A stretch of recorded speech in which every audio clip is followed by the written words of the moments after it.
Are you tired of your baitcaster looking like that? Well, in this video, we're going to talk about how to set it, how to adjust the brakes, the spool tension, all that, how to choose what line goes on it, and even more. Welcome in, everybody. If you don't know who I am, this is 878 Fishing. We are in Alabama on Lele. Thanks for tuning in. So the first thing we're going to talk about is how to know what line to put on your baitcaster.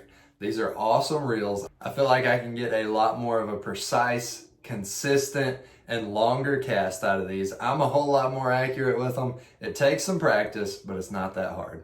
The type of line you're going to want to get is really going to depend more on the rod than it is the reel. The rod and the application of what you're throwing is what's going to be your biggest thing for what line to use. So we'll just go over a few of the basics real quick. Anything with treble hooks like crankbaits, jerk baits, anything like that, I normally like to throw mono. It's got some stretch to it. Now for what the fluoro shines in, it's really a great just all around line. I throw Texas rigs, jigs, all kinds of stuff, especially dragon baits on that fluoro. Now anytime we're fishing around heavy cover, that's when I throw the braid around that heavy vegetation, the abrasiveness of the braid, like that right there on my jig. That cuts through the grass, cuts through the vegetation so much better. You don't have to worry about it getting hung up and breaking off.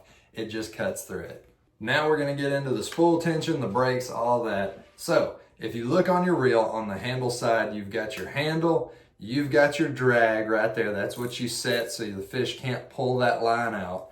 Then right underneath that, you've got that little knob right there. That's your spool tension. Opposite side from the handle, there's your brakes right there. Spool tension controls the first bit of the cast, the brakes control the end.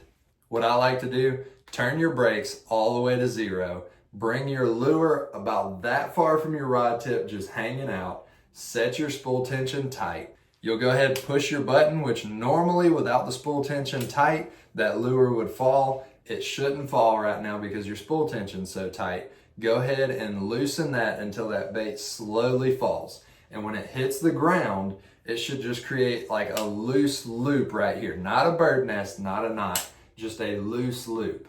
If you did that, you tried it, you cast it, it didn't go very far, you could always go 1 to 2 clicks back, but I always start there just so you're not getting those knots. Turn your brakes to about halfway, try it out. If it's not going far, you don't like it, you feel like it's holding too much pressure on it, go ahead, loosen that spool tension some more, but I'd keep my brakes on about halfway. You could turn down from there if you get comfortable, but always start with the spool tension. That should help you get more casts like this right here. Let's get it going. And a whole lot less frustration like this right here.